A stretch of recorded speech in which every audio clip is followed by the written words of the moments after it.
Hello दोस्तों, आज का यह वीडियो बौद्ध धर्म के ऊपर तीसरा पार्ट है और इस पार्ट में हम लोग सिद्धार्थ अर्थात गौतम बुद्ध के विवाह संबंधित तथ्य और कपिलवस्तु की सैर के बारे में पढ़ेंगे, जिसके कारण ही सिद्धार्थ का हृदय परिवर्तन हुआ था। तो चलिए वीडियो स्टार्ट करते हैं। देखिए, सिद्धार्थ का विवाह होता है शाक के क्षत्रिय कुल की राजकुमारी यशोधरा के साथ, जो कि सिद्धार्थ की बुआ की पुत्री है। जिस समय सिद्धार्थ का विवाह हुआ उस समय सिद्धार्थ की आयु था 16 वर्ष और सिद्धार्थ और यशोधरा से एक पुत्र रत्न की प्राप्ति होती है जिसका नाम है राहुल। और जिस समय राहुल का जन्म हुआ उस समय सिद्धार्थ की आयु थी 29 वर्ष।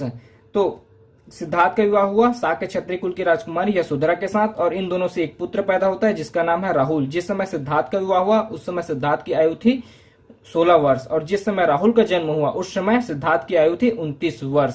तो 13 वर्ष पश्चात, विवाह के 13 वर्ष पश्चात राहुल का जन्म हुआ। उसके बाद आगे देखते हैं कपिलवस्तु की सैर। देखिए, आपने हमारा पुराना वीडियो देखा होगा तो उसमें मैंने पहले ही बताया था कि सिद्धार्थ को उसके पिता ने सांसारिक कष्टों से दूर रखा है ताकि वह संन्यास की शरण न ले, क्योंकि यही भविष्यवाणी हुआ था कि सिद्धार्थ आगे जाकर सन्यासी बनेगा, जिसके कारण उसके पिता ने सिद्धार्थ को संसारिक कष्टों से दूर रखा हुआ है। तो एक दिन सिद्धार्थ कपिलवस्तु की सैर करने की इच्छा प्रकट करते हैं और जब सिद्धार्थ कपिलवस्तु की सैर करने की इच्छा प्रकट करते हैं तो नगर के सैर पे निकलने से पहले उसके पिता, सिद्धार्थ के पिता ने नगर में ऐसी अनावश्यक दृश्यों लोगों को हटा दिया जिससे सिद्धार्थ का मन विचलित न हो और वह संन्यास की शरण न ले।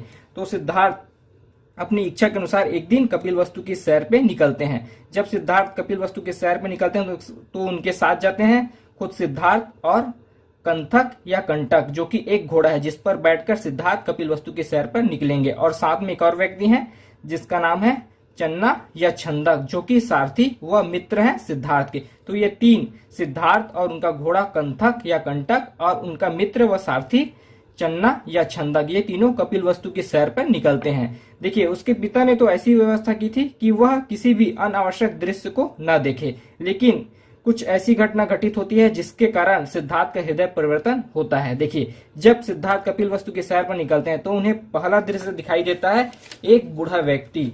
जब सिद्धार्थ एक बूढ़े व्यक्ति को देखते हैं तो उनका दिमाग खराब हो जाता है, क्योंकि इससे पहले सिद्धार्थ ने कभी भी बूढ़ा व्यक्ति नहीं देखा था। उनके पिता महाराजा सुद्धोधन ने कभी भी महल के अंदर किसी भी बूढ़े व्यक्ति को आने जाने नहीं दिया था।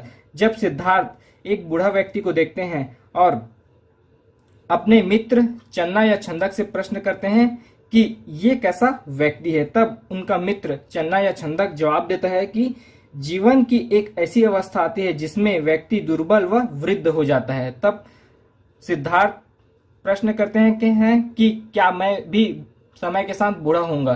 तब चन्ना जवाब देते हैं कि जी महाराज, जो व्यक्ति पैदा हुआ है वह एक समय वृद्ध भी होगा।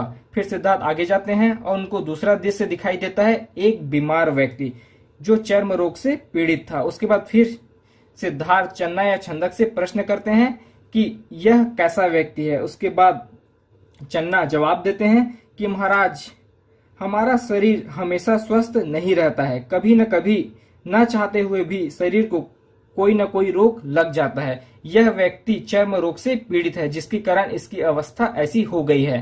फिर सिद्धार्थ और चन्ना कंटक आगे चले जाते हैं और तीसरा दृश्य देखते हैं 100। इसके ऊपर भी सिद्धार्थ प्रश्न करते हैं। फिर चन्ना जवाब देते हैं कि महाराज, जो व्यक्ति पैदा हुआ है वह एक दिन मृत्यु को भी प्राप्त होगा। हमारे जीवन का आखिरी लक्ष्य मृत्यु ही है। जो व्यक्ति पैदा होता है उसका मरना भी शाश्वत है, सत्य है। उसके बाद सिद्धार्थ आगे जाते हैं और एक सन्यासी को देखते हैं। यह सिद्धार्थ का अंतिम दृश्य है। अंतिम दृश्य में उन्होंने एक सन्यासी को देखा और सन्यासी को देखते ही उन्होंने प्रश्न किया कि ये कैसा मनुष्य है जिसकी वेशभूषा सबसे अलग है और इसके चेहरे पर इतना तेज क्यों है।